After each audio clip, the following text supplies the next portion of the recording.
అందం, అభినయం అంటే బిగ్ బాస్ హౌస్లో ఉన్న తనూజ అనే పేరు చెప్పడంలో ఎలాంటి సందేహం లేదు. ఇక అంతేకాకుండా హౌస్లో అందరితో కూడా కలిసిపోయే మనస్తత్వం తనుజాది.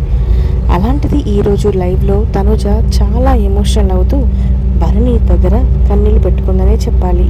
లైవ్లో ఇక అసలు విషయానికి వస్తే తనుజ నాగార్జున గారితో పాటు స్టేజ్ మీద ఒక విషయం చెప్పింది. నేను బిగ్ బాస్కి వస్తున్నట్టు మా నాన్నగారికి తెలియదు, అంతేకాదు మా నాన్న నాతో మాట్లాడరు, ముఖ్యంగా నేను ఇండస్ట్రీకి రావడం ఆయనకు అస్సలు ఇష్టం లేదంటూ చెప్పిన సంగతి తెలిసిందే. అయితే తనుజ ఈరోజు ఇదే విషయం భరణితో మాట్లాడుతుంది. ఇక భరణి, మీ నాన్నగారు ఎందుకు నీతో మాట్లాడు తనుజ అంటే, నాన్నకి ఇండస్ట్రీ అంటే అస్సలు ఇష్టం ఉండదు, ఆయన మాట కాదని నేను ఇండస్ట్రీ వైపు వచ్చాను కాబట్టి ఆయన నాతో మాట్లాడట్లేదు. ఈ సీజన్ విన్ అయ్యి బిగ్ బాస్ ట్రోఫీ నాన్న చేతిలో పెట్టాలి, అలా అయినా ఆయన కోపం నా మీద తగ్గి నేను ఏదో ఒకటి సాధించగలుగుతాను అనే నమ్మకం ఆయనలో వస్తుంది అంటూ ఎమోషనల్ అవుతుంది.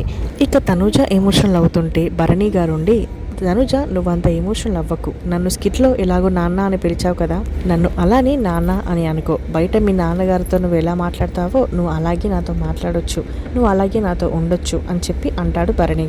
అయితే దానికి తనుజ ఉండి, సరే అన్న, అయితే నేను మిమ్మల్ని నాన్న అని పిలవచ్చా, నాకు బిగ్ బాస్ హౌస్లో ఒక నాన్న దొరికారు అంటూ లైవ్లో ఎమోషనల్ అయిపోతుంది తనుజ.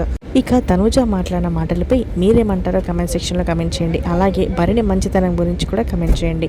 మరి మీకు లైవ్ అప్డేట్స్ కావాలంటే తప్పకుండా మన ఛానల్ని సబ్స్క్రైబ్ చేసుకోండి.